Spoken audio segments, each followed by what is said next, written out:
invest, are you pretty close to it, or is it, it's obviously an interest and a passion?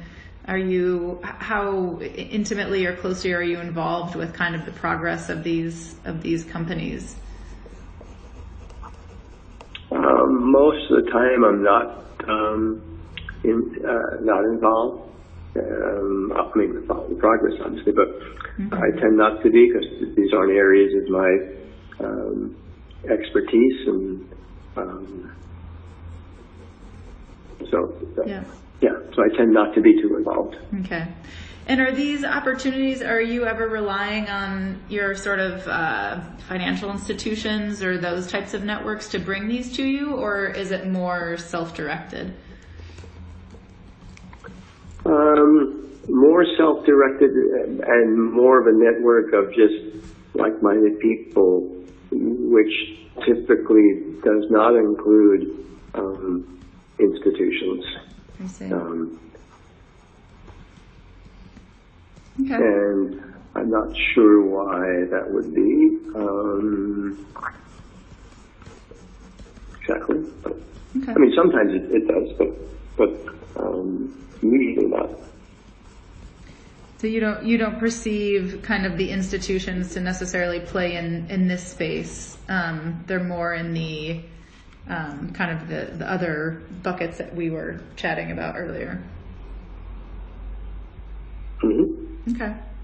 Great. That's wonderful. Thank you for sharing that. And I guess going back to sort of the more, I guess, I don't know if traditional is the right word, but kind of the spreading risk across asset classes that you mentioned, bonds and funds and. I mean, there's only I think 10 places you can put money actually. And how do you view those? Well, I follow what professional wealth management group, how they allocate it, because I don't know enough to follow enough what's happening, with emerging market funds, or what's happening with diamonds or whatever. So I just kind of try to follow and see when they reallocate asset classes to see if it kind of makes sense and feels right to me, and listen to why they're doing it. And then when you say wealth management, is it something that you're kind of watching from afar, like reports that you're reading, or are you referring to your own wealth management? So I listen to my own wealth management fund. Oh, okay. Company. Okay. Sorry.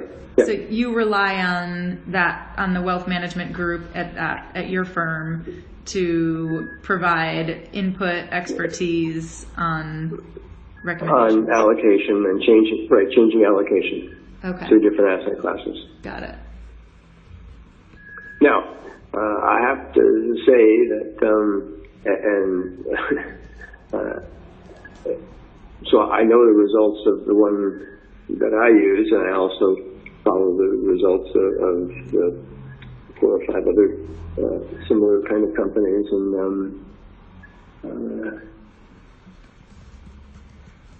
over time they're only just okay.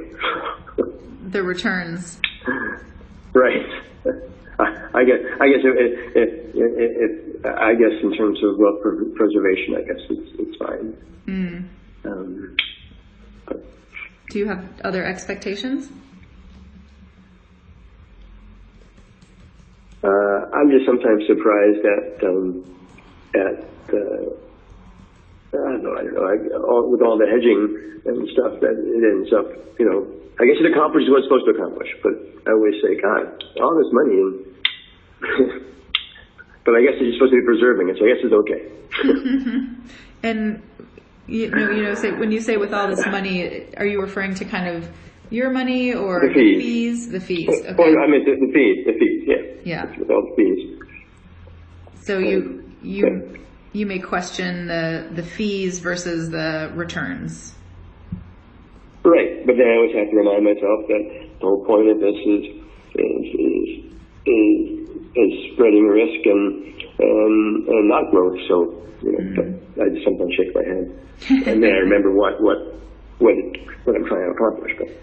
And when did you move into wealth preservation mode, or has that been your mode for, how has that changed over time? I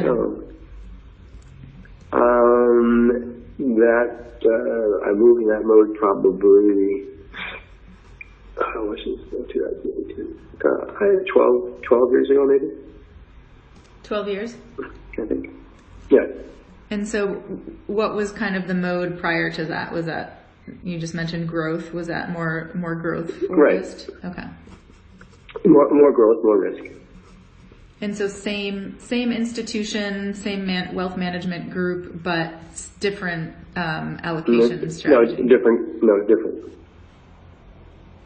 Oh, different. The one I'm with now is just wealth preservation. Okay. And so, do you mind? And before that was more self-managed as well. I see. And what was that kind of the impetus or moment for shifting a little from more self-managed to having kind of wealth management support? Not how I wanted to spend my time. Tell us a little bit more. One, yeah, not how I wanted to spend my time, and two, I want to spend my time, continuing to be real knowledgeable about it, because I think it takes effort and expertise and time. I just wanted to not spend my time doing that. I thought it was time to leave it to other people whose expertise it was. Yeah. And did that coincide with anything that was kind of happening either professionally or personally, or just kind of a moment of, this is just not how I want to spend my time?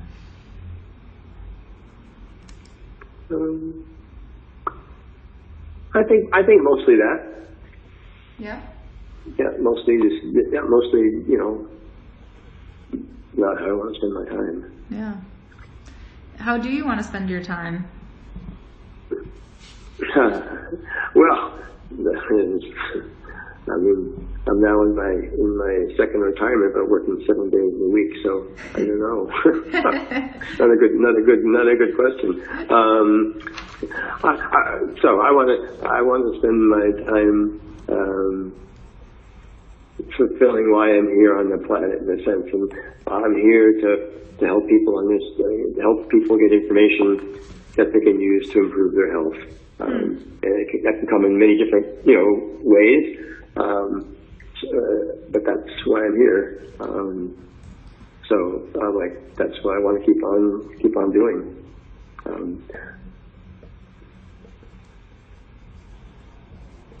Was there I think. Was there any kind of shift or event that helped illuminate that, or is that just always been kind of your philosophy and you're now in a position to do that more than you were before? Well, I think it was always a driving force, and not always, excuse me, but for the last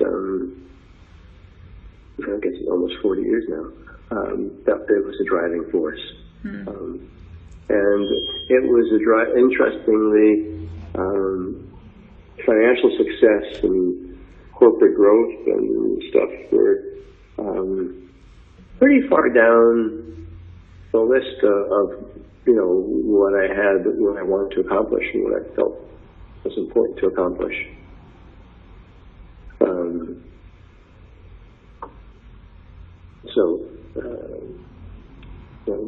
Just doing that. And then the other things always seem to follow from that. So now, I want to do the same thing. I think I want to now take more time for just personal creative pursuits that may not have something to do with that, but just more personal creative stuff. Yeah.